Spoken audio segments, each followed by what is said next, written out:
This is not official channel of Khan Sir. This video has taken from Khan GS Research Center. This video credit goes to Khan Sir and his team.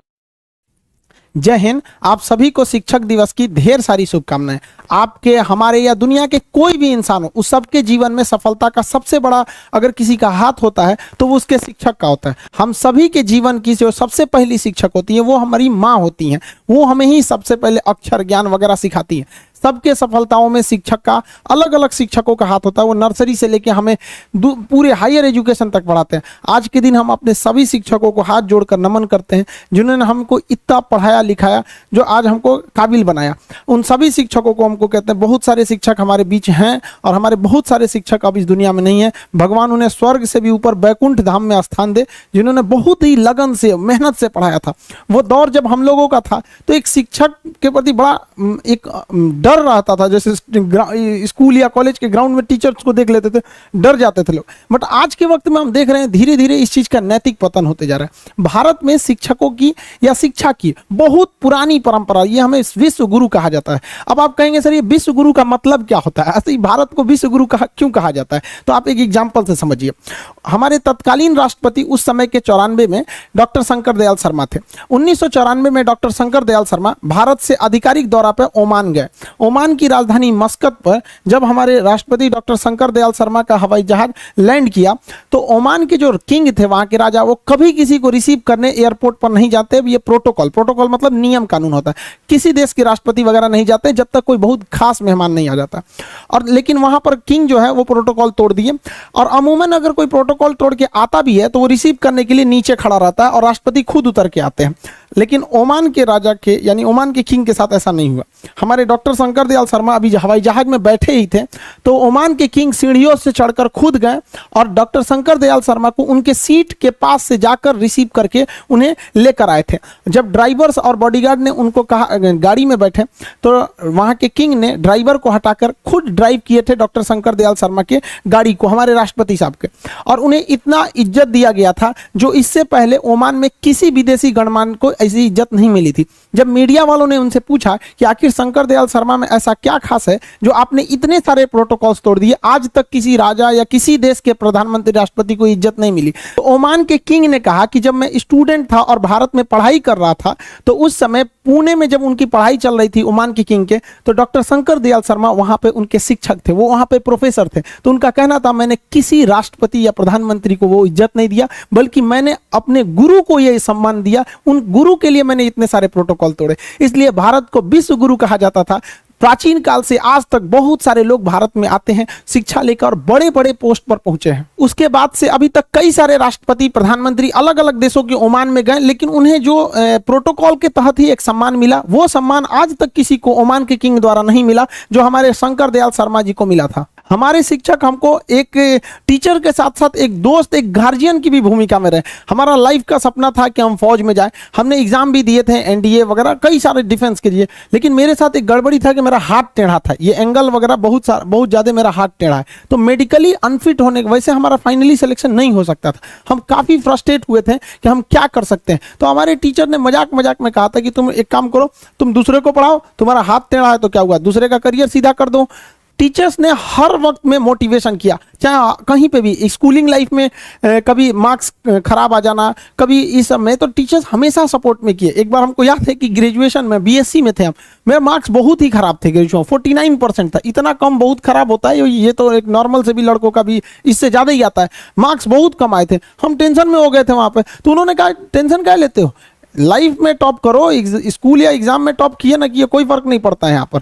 इसलिए किसी भी life की entry भले खराब हो लेकिन exit एकदम तगड़ा होना चाहिए। आपका बचपना भले गरीबी में बीता हो लेकिन आपके माँ बाप की बुढ़ापा कभी गरीबी में नहीं बीतनी चाहिए। और लाइफ में ठोकर लगना तो बहुत जरूरी है, क्योंकि ताश में जोकर और जिंदगी में ठोकर कभी भी माहौल बदल सकते हैं। और बुरा वक्त से कभी घबराना नहीं चाहिए, क्योंकि बुरा वक्त ही बताता है कि लोग क्या थे और हम क्या समझ रहे थे। लाइफ में सबके साथ चैलेंजेज आते हैं, सबके जीवन में कठिनाइयां आती हैं। कठिनाइयों का आना एक पार्ट ऑफ लाइफ है और उससे जीत कर निकल जाना एक आर्ट ऑफ लाइफ है। सबके जीवन में संघर्ष आते हैं, हम लोग के समय में भी आए थे। बहुत सारे लोग ठग के चले गए, हमको तो इतना ज्यादा ठगा गया कि हम पटना केवल इसीलिए रुके कि हमको घर जाने का पैसा नहीं छोड़ा था। इस तरह से हमको यहाँ पर नोच लिया था लोगों ने, लेकिन हम धैर्य रखे, अपने टीचर से बात की तो उन्होंने काफी मधुर भाषा में बोला कि देखो बेटा, जीवन में किसी को ठगना पाप है, ठगा जाना कभी पाप नहीं है।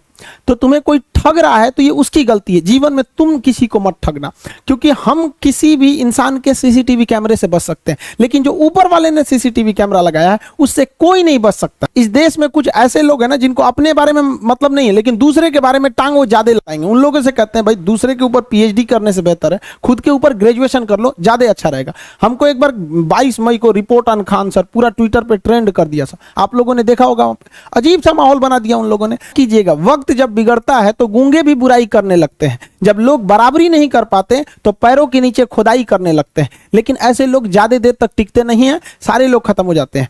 वैसे भी जब इस कंट्रोवर्सी चल रही थी मेरे पे, तो सारे स्टूडेंट ने, सारे शिक्षक, अलग अलग फील्ड के, कुछ डॉक्टर्स, वकील, मतलब इवन जो लोग एजुकेशन से डायरेक्ट नहीं जुड़े हैं, इनडायरेक्टली जुड़े हैं, उन लोगों ने भी बहुत सपोर्ट किया। आप सभी लोग का आज के दिन बहुत बहुत धन्यवाद करते हैं, ताकि आप लोगों ने बहुत ज़्यादा सपोर्ट दिखाया।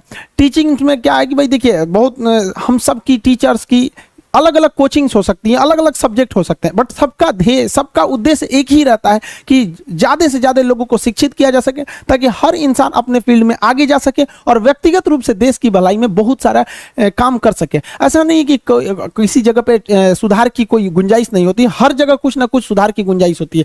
टीचिंग फील्ड में भी हमने एक चीज़ को देखा है कि मतलब टीचिंग्स में एक टीचर दूसरे टीचर, कुछ ऐसे नहीं, ऐसे 2-4% टीचिंग्स में देखे होंगे कि किसी दूसरे टीचर की बुराई करना या वो ऐसा पढ़ा रहे हैं, ऐसा नहीं करना चाहिए किसी भी टीचर को, क्योंकि उसे इंडिविजुअल सोचना चाहिए कि इससे अगर वो किसी एक टीचर्स की बुराई कर रहा है तो इससे वो इंडिविजुअल नहीं रह जाता, फिर एक कैटेगरी। जब आप टीचर बोलते हैं तो एक समुदाय को वो दर्शाता है, तो ऐसा नहीं होना चाहिए। दूसरी, टीचर्स में आज के वक्त में क्या है कि वही पुराना स्टाइल है कि भाई किताब खोलें और पढ़ाने लगे, तो ये गलत है तरीका। टीचर्स के अंदर खुद सोचना चाहिए कि अगर वो लोग, कोई भी टीचर हो दुनिया में, कोई भी, अगर खुद से किताब सामने रखेगा तो एक सामने पढ़ने वाले स्टूडेंट का मोरल गिर जाएगा कि भाई टीचर ने खुद ही खुद किताब खोल रखा।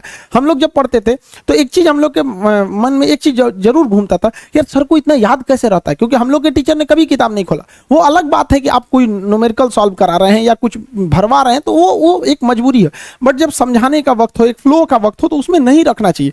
ये सही नहीं है, क्योंकि इससे स्टूडेंट्स का क्या होता है, मोरल डाउन होता है। और स्टूडेंट्स लोग को भी कहते हैं कि भाई आपको क्या है कि एक टीचर का लेवल ऊपर होता है, स्टूडेंट का नीचे। अगर टीचर इस लेवल पे पढ़ाने लगे तो स्टूडेंट को समझ में नहीं आएगा, और स्टूडेंट एकदम नीचे रहेगा तो उसे भी समझ में नहीं आएगा। तो टीचर्स को क्या है कि अपनी भाषा वगैरह सरल करके थोड़ा स्टैंडर्ड नीचे लाना है लेवल को, और स्टूडेंट्स को घर पे थोड़ा एक्स्ट्रा मेहनत करके बराबर आना है, तब दोनों में अच्छे से समझ में आएगा। बट यहाँ स्टूडेंट्स को लगता है कि डर नाम का चीज़ नहीं है। गार्जियन को भी कहते हैं कि भाई आप अपने बच्चों को जी जान से मोहब्बत कीजिए, बट उस पर उस तरह से नजर रखिए जैसे दुश्मनों पर नजर रखते हैं, वरना वो बिगड़ेगा। दोबारा समय नहीं देता है किसी के पास में। लड़का को फ्रस्ट्रेट होता है तो एक बार अपना टाइम टेबल बनाएगा, सुधारेगा, भाई इतना ऐसा टाइम टेबल बनाओ जो दिल में रहता हो। और बहुत से लड़कों को देखते हैं कि सुबह 4 बजे उठते हैं, हमने अपनी लाइफ में कभी 4 बजे नहीं उठेंगे तो पूरा दिन डिस्टर्ब रहेगा। आप जिस समय कंफर्टेबल हैं उस समय उठिए, लेकिन हाँ एक बात जरूर याद रखिएगा, जितना जल्दी उठेंगे उतना ज्यादा आपके पास वर्क टाइम ज्यादा रहेगा। अब देर से सो के उठेंगे तो आप एक अच्छा सा वर्किंग टाइम को गंवा चुके रहेंगे। तो एटलीस्ट कोशिश कीजिए कि भाई बहुत से बहुत तो 6-7 के बीच में उठ ही जाइए, और पहले उठते हैं तो ये अच्छी बात है, लेकिन ऐसा नहीं है कि जो पहले नहीं उठते हैं उनके लिए बहुत गलत बात। आप जितना पढ़ सकते हैं अपनी कैपेसिटी के हिसाब से ही पढ़िए। आपकी बॉडी 8 घंटा नहीं सस्टेन कर पा रही है, आप 4 घंटा ही पढ़िए, बट धीरे धीरे उसको इंक्रीज कीजिए। हर चीज के लिए होता है, आप अपनी बॉडी के हिसाब से किसी काम को करिए। आप किसी भी काम को अगर लगातार 21 दिन करते हैं तो धीरे धीरे वो आपकी आदत बन जाती है, और अगर किसी काम को लगातार 90 दिन कर देते हैं तो फिर वो आपकी दिनचर्या बन जाती है। अब आप डिसाइड कीजिए कि आप अच्छे काम को करना चाहते हैं या गलत काम को। जहां आपको कंफर्ट मिलता है वो रास्ता कभी भी कोई मंजिल को नहीं ले जाती है, क्योंकि मंजिल वाला रास्ता काफी चुनौतीपूर्ण भरा होता है, उसमें कंफर्ट कभी नहीं मिलता है। संघर्ष से व्यक्ति को कभी नहीं भागना चाहिए, क्योंकि जीवन में जो कभी संघर्ष से परिचित नहीं हुआ, इतिहास गवाह है, वो कभी चर्चित नहीं हुआ। और जिंदगी हो या व्हाट्सएप, लोग हमेशा स्टेटस ही देखते हैं।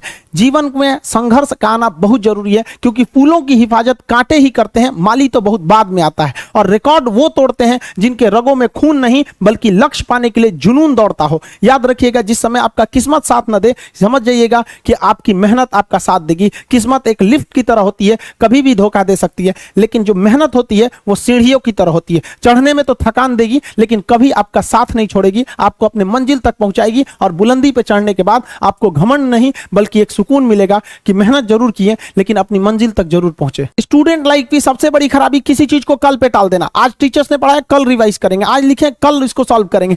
कल पे कोई नहीं टालना चाहिए। जिसने ये कल किया या हमको ये करना चाहिए उनको तो असफलता फिक्स है, उसने असफलता की दहलीज पे पैर रख दिया। जिसने किया कल, दिन गया टल। जिसने कहा परसों, बीत गए बरसों। और जिसने कहा आज, उसी ने किया राज। जीवन में संस्कार का भी बहुत बड़ा मोल होता है। आप अपने विचारों से स्वतंत्र रहिए लेकिन संस्कारों से बंधे रहिए। कभी भी अहंकार मत रखिए, क्योंकि आप कितनी भी बुलंदी पर क्यों ना चले जाएं, लेकिन याद रखिएगा आसमान में बैठने की जगह नहीं होती है। जो भी बुलंदी पर जाएगा उसको एक ना एक दिन, आज नहीं तो कल, उसको वापस इस धरती पर आना है। इसलिए बुलंदी को देखकर बहुत जल्दी घमंड में नहीं आना चाहिए। और हमेशा याद रखिए, बड़े बुजुर्गों से मिलकर बैठना चाहिए, उनसे बातें करना चाहिए। बड़े नायाब होते हैं ये लोग, कुछ लम्हों में जिंदगी के तजुर्बे बता देते हैं। याद रखिएगा, समय, सम्मान और विश्वास, ये तीन ऐसी चीजें होती हैं जो एक बार अगर हाथ से चली गई तो फिर दोबारा लौट के कभी नहीं आती। जीवन में सबके प्रति दया का भाव रखना चाहिए। और सबसे बेशर्म चीज अगर कोई इस दुनिया में है तो वो गरीबी है। कमबख्त उम्र का भी ख्याल नहीं रखती है। और किसी के वक्त का मजाक मत उड़ाइएगा जनाब, ये वक्त है, सबके चेहरे याद रखता है। सबके प्रति दया और आदर की भावना रखिएगा। कभी जानवर मिले तो उनके लिए भी 2 रोटी निकाल लीजिएगा, क्योंकि जनाब इन्हें नहीं पता है कि खाने के लिए पैसे देने पड़ते हैं। हम सब टीचर्स डे मनाते हैं, मदर डे, फादर डे, कई सारे डे को मनाते हैं। काश एक रोटी डे होता कि कम से कम उस दिन तो देश के गरीबों को भरपेट खाना मिल सकता था। ये जिंदगी है, इसे सीखना बड़ा मुश्किल होता है, क्योंकि जब तक ये समझ में आती है ये आधी खत्म हो चुकी रहती है। इस जिंदगी में आप चाहेंगे कुछ, मिलेगा कुछ, बनना कुछ और रहेगा। बहुत ही ज्यादा अनसर्टेनिटी होती है इस जिंदगी में। हर कदम पर हमें कुछ ठोकरें लगती हैं और हमें कुछ ना कुछ सीखने को मिलता है। अगर बात करेंगे इस साल की तो टीचर ऑफ द ईयर, इस बार टीचर ऑफ द ईयर कहेंगे तो कोविड-19 को कहेंगे, क्योंकि इसने बहुत अच्छों को सिखा दिया कि वो क्या थे। चंद गज 2 गज जमीन में दफनाया गया उसे जो करोड़ों का मालिक हुआ करता था। सबको समझ में आ गया कि पैसा धरा का धरा रह जाता है, इंसान कठपुतली है।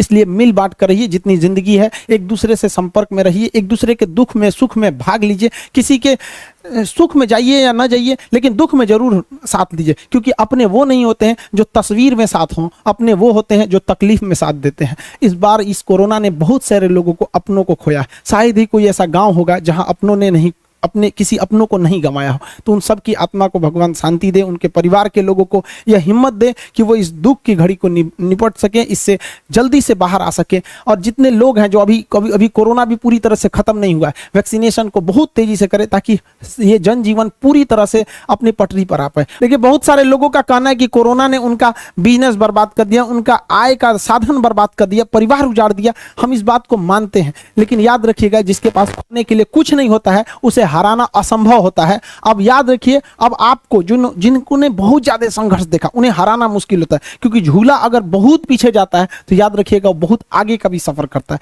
इसलिए जिंदगी से संघर्ष से सीखना रहना चाहिए, भागना नहीं चाहिए। आप सब देश के किसी भी कोने में रहे, हमेशा एक दूसरे का साथ दे, अपने गुरु का हाथ पकड़ के चले। जीवन में किसी के पैर पकड़ने की जरूरत नहीं पड़ेगी। देश के सारे स्टूडेंट्स को मेरे दिल से ढेर सारी शुभकामनाएं। उन्हें जल्दी से जल्दी भगवान सफल करें और अपने माँ बाप का सपना लेकर, वो जिस सपने को लेकर वो आगे बढ़े, जल्दी से जल्दी वो सपना पूरा करें, ताकि माँ बाप का भी सीना गर्व से चौड़ा हो सके। हम लोग अब रेगुलर क्लास करते रहेंगे, मंडे से हर एक क्लास अपने टाइम पर लाइव चलते रहेगा। मिलेंगे नेक्स्ट क्लास में।